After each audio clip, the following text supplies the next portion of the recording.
전능하사 천지를 만드신 하나님 아버지를 내가 믿사오며 그 외아들 우리 주 예수 그리스도를 믿사오니 이는 성령으로 잉태하사 동정녀 마리아에게 나시고 본디오 빌라도에게 고난을 받으사 십자가에 못 박혀 죽으시고 장사한 지 사흘 만에 죽은 자 가운데서 다시 살아나시며 하늘에 오르사 전능하신 하나님 우편에 앉아 계시다가 그리로서 산자와 죽은 자를 심판하러 오시리라.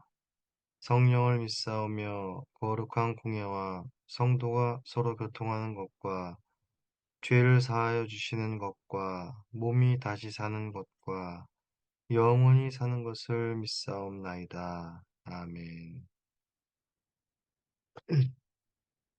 찬송하시겠습니다.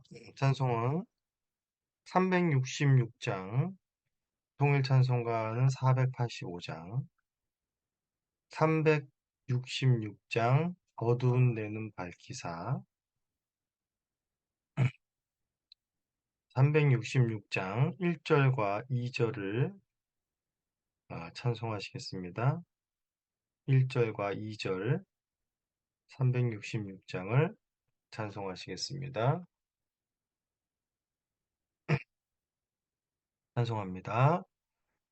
어두운 내 눈 밝히사 진리를 보게 하소서. 진리의 열쇠 내게 주사 참 빛을 찾게 하소서. 깊으신 뜻을 알고자 엎드려 기다리오니 내 눈을 뜨게 하소서. 성령이여 막혀진 뇌 귀 여시사 주님의 귀한 음성을 이 귀로 밝히 들을 때에 내 기쁨 한량 없겠네. 깊으신 뜻을 알고자 엎드려 기다리오니 내 귀를 열어주소서. 성령이여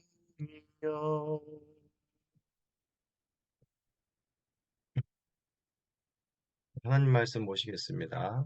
하나님 말씀은 마가복음 4장 1절에서 12절까지의 말씀입니다. 마가복음 4장 1절에서 12절까지의 말씀을 봉독하겠습니다.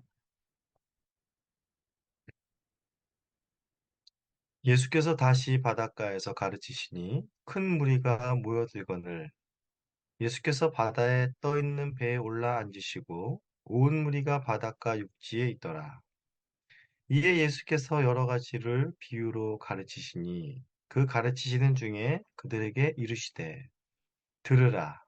씨를 뿌리는 자가 뿌리로 나가서 뿌릴새 더러는 길가에 떨어짐에 새들이 와서 먹어버렸고 더러는 흙이 얕은 돌밭에 떨어짐에 흙이 깊지 아니하므로 곧 싹이 나오나 해가 돋은 후에 타서 뿌리가 없으므로 말랐고 더러는 가시떨기에 떨어짐에 가시가 자라 기운을 막음으로 결실하지 못하였고 더러는 좋은 땅에 떨어짐에 자라 무성하여 결실하였으니 30배나 60배나 100배가 되었느니라 하시고 또 이르시되 들을 귀 있는 자는 들으라 하시니라. 예수께서 홀로 계실 때에 함께한 사람들이 12제자와 더불어 그 비유들에 대하여 물으니 이르시되 하나님의 나라와 비밀이 너희에게는 주었으나 외인에게는 모든 것을 비유로 하나니 이는 그들이 보기는 보아도 알지 못하며 듣기는 들어도 깨닫지 못하게 하여 돌이켜 죄사함을 얻지 못하게 하려 함이라 하시고 하나님의 말씀입니다. 하나님께 감사합니다. 네, 이제 예수님의 가르치심과 보이신 온갖 행적들로 인하여서 그럼 사실 예수님에 대한 소문이 갈릴리에 파다하게 퍼지고 많은 사람이 예수님을 따르게 되었습니다. 3장 7절에서도 예수님을 이렇게 큰 무리가 따랐다라고 말하는데 사실 예수님의 명성은 갈릴리 유대뿐만이 아니라 그 옆엔 지병 데가볼리나 또 베레아 또 이방 지역인 두로와 시돈까지도 확산되면서 더 큰 무리들을 이제 불러 모으게 됐습니다. 오늘 본문에서도 역시 예수님께 큰 무리가 모였다라고 말하는데 이는 이제 여태껏 모인 중에 역대급으로 많은 무리들이 모였다라는 것을 말하고 있습니다.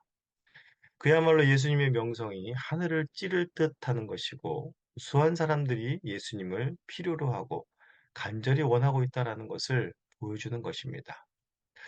자, 오늘 본문은 이제 예수님께 모인 이런 큰 무리들에게 예수님께서 비유를 통해 가르치시는 내용입니다. 그 첫 번째 비유로서 씨 뿌리는 비유에 대해 말씀하시는데 이 내용은 이제 내일까지 이어지게 됩니다. 그럼 먼저 오늘은 우리가 예수님께서 이처럼 비유로 가르치시는 의도가 무엇인가를 살펴보아야겠습니다. 예수님께서는 이 큰 무리들을 가르치기 시작하셨는데 먼저 그 장소가 어디였냐 하면 바닷가입니다.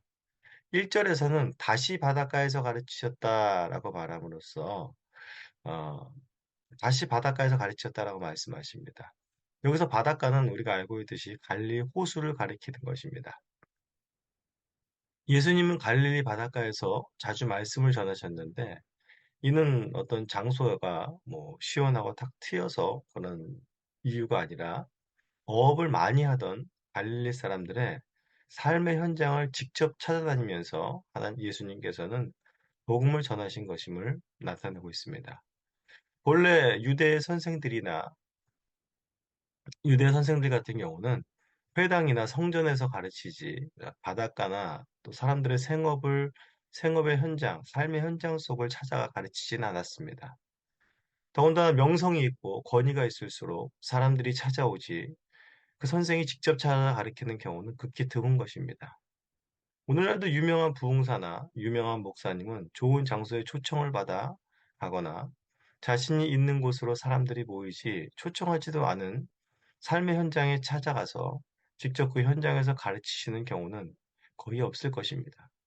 그러나 당대에 가장 유명하게 명성을 떨치던 예수님은 물론 회당과 성전에서도 가르치셨지만 장소를 불문하고 삶의 현장을 찾아다니면서 가르치신 예수님의 모습을 볼 수가 있습니다. 우리는 예수님의 이런 모습을 보면서 참된 전도자의 자세를 배워야 할 것입니다. 이윽고 예수님은 많은 무리들이 육지에 앉았고 예수님은 갈릴리 호수에서 배를 대고 그곳에서 가르치시며 말씀을 전합니다.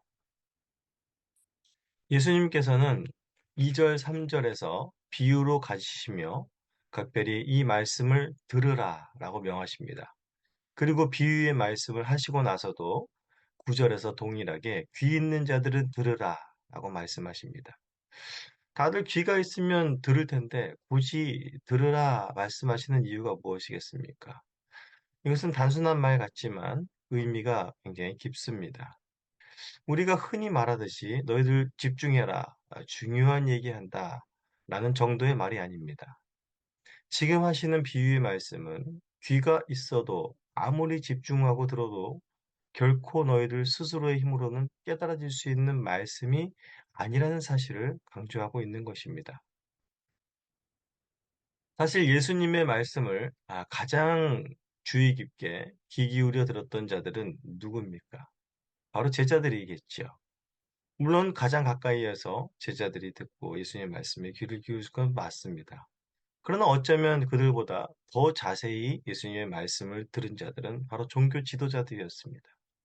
대표적인 예로 예수님의 부활 이야기가 제자들에게는 그저 받아들일 수 없는 이야기였고 예수님이 죽으시자 그들에게는 잊혀진 이야기였지만 종교 지도자들은 예수님의 부활의 이야기까지 기억했으며 더욱 무덤의 경비를 강화한 사건을 통해서 그들이 얼마나 예수님의 이야기를 집중하여 들었는지를 알고 있습니다.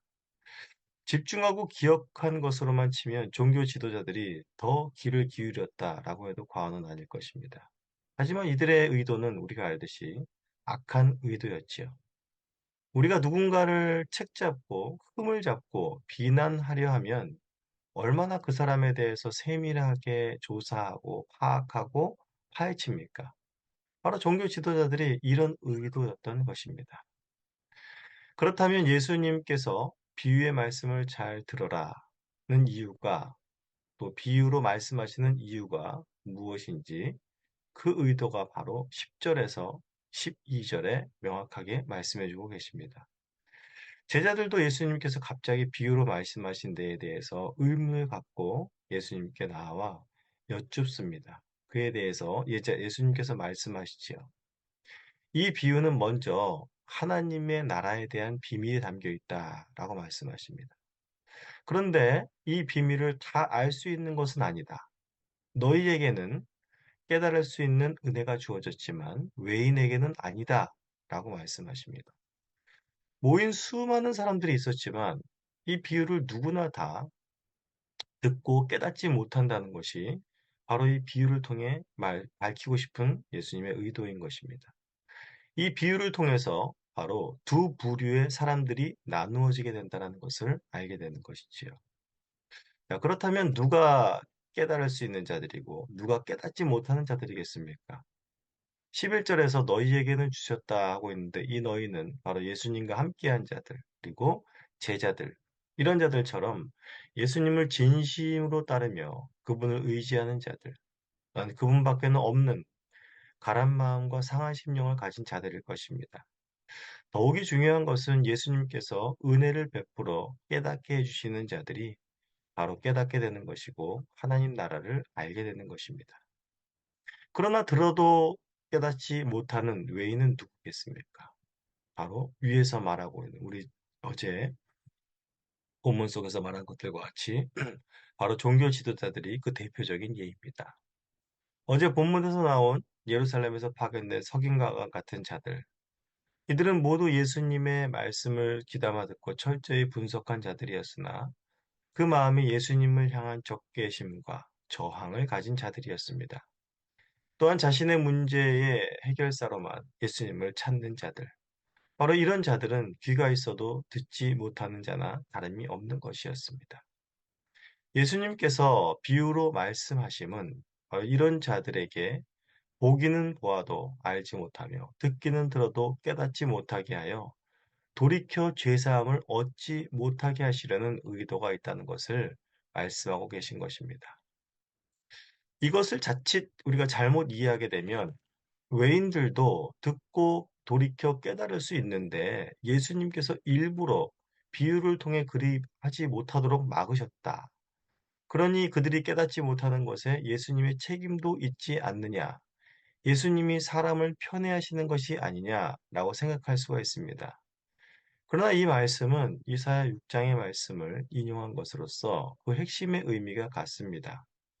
예수님께서 비유를 통해 말씀하심은 구원의 길을 일부러 막으려는 것이 아니라 외인들 스스로가 얼마나 강팍하여 들려지는 복음의 소리에 저항하는 자들인가를 스스로 드러내게 하려는 것임을 알 수가 있는 것입니다. 사실 어떻게 보면 복음의 소리가 이런 자들에게까지도 강팍하여서 하나님을 끝까지 저항하는 자들에게도 복음의 소리가 들려진다는 것 자체가 또한 큰 은혜임을 또한 우리는 생각하게 됩니다. 하지만 궁극적으로 예수님께서 복음을 전하시고 비유를 말씀하시는 본인은 회개하여 하나님께 돌아오게 하기 위함입니다. 바로 너희에게 하나님 나라의 비밀을 깨닫게 해 주었다라는 것이 깨닫게 해주고 싶은 것이 바로 예수님의 본이라는 것입니다. 즉 보아서 알 수 있고 들어서 깨달을 수 있고 돌이켜서 죄 사함을 얻게 해주고 싶은 예수님의 사랑과 긍휼의 마음이 바로 이 비유를 통해서 드러나게 되는 것입니다. 그러니 이 비유를 통해 말씀하시는 것을 들을 수 있는 자들은 얼마나 큰 은혜를 받은 자들입니까? 은혜 받은 자가 깨달을 수 있는 지혜를 받은 자만이 이 말씀을 듣고 깨닫게 되는 것입니다. 오늘날 우리가 말씀을 듣고 깨닫는다는 것, 들을 귀가 있다는 것은 정말 놀라운 은혜입니다. 아무리 IQ가 높고 지식이 많다고 하여도 하나님의 말씀을 깨달을 수 있는 것이 아닙니다. 하지만 우리가 여기서 또 주의해야 할 것은 이런 비유의 말씀을 깨닫는 것이 은혜가 아니라 자칫 우월감으로 가면 그릇된 방향으로 빠질 수가 있습니다. 비유풀이를 잘하는 이단들이 바로 이것을 강조하지요. 기성교회에서는 들어보지 못한 풀이들의 사람들은 유혹됩니다. 이단들은 이제 이 비유들을 자신만이 깨달았다라는 것으로 우월감으로 가져가지요. 바로 이것이 참으로 오만이요. 또 외인에 해당하는 자들이 되게 됩니다. 그렇기 때문에 자칫 이 비유는 우리에게만 주셨다. 우리만 깨달을 수 있다라고 하는 이단들의 속임수에 유혹되거나 현혹되지 말아야 될 것입니다. 이제 3절부터 8절까지의 비유를 통해서 예수님은 하나님 나라의 비유의 첫 번째를 말씀하십니다. 그런데 이 비유의 풀이는 이제 14절부터 내일 본문에서부터 예수님께서 자세히 풀어주십니다. 그렇기 때문에 이 비유의 풀이는 내일 전해질 말씀 속에서 비유의 참된 의미, 즉 하나님 나라의 큰 비밀들을 깨닫게 되는 큰 은혜를 기대하시며 내일 풀이 속에서 풀어질 것을 말씀드립니다. 그러면 이제 오늘 말씀을 통해서 우리는 오늘날 우리의 복음을 듣는 자세에 대해 다시 한번 점검해 봐야겠습니다.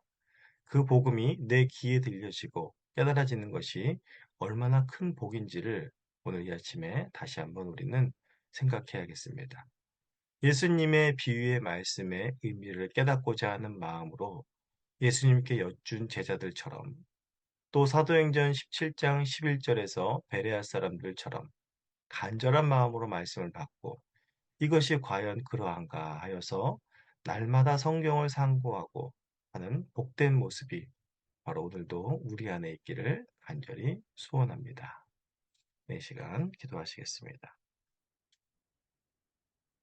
하나님 아버지 감사합니다. 오늘도 이 아침에 저희들의 심령을 깨우시고 우리의 어두운 눈을 밝히사 진리를 보게 하시고 또 우리의 막혀진 귀를 여시사 주님의 귀한 음성을 듣게 하시고 또한 우리의 봉해진 입을 여시사 주의 들어진 말씀들을 전할 수 있는 은혜를 주시니 감사합니다. 오늘도 주의 말씀을 심령 가운데 깊이 새기며 이 들려진 말씀을 통하여서 내 안에만 간직하는 것이 아니라 또 이 복음을 듣지 못하는 자들에게 전파할 수 있는 복된 은혜 또한 허락하여 주시옵소서. 주께서 오늘 우리와 함께 하시며 감사하며 예수님의 이름으로 기도합니다. 다 함께 주님께서 가르쳐 주신 기도로 기도를 마칩니다. 하늘에 계신 우리 아버지여, 이름이 거룩히 여김을 받으시오며 나라가 임하시오며 뜻이 하늘에서 이루어진 것 같이 땅에서도 이루어지이다. 오늘 우리에게 일용할 양식을 주시옵고 우리가 우리에게 죄 지은 자를 사하여 준 것 같이 우리의 죄를 사하여 주시옵고 우리를 시험에 들게 하지 마시옵고 다만 악에서 구하시옵소서. 나라와 권세와 영광이 아버지께 영원히 있사옵나이다.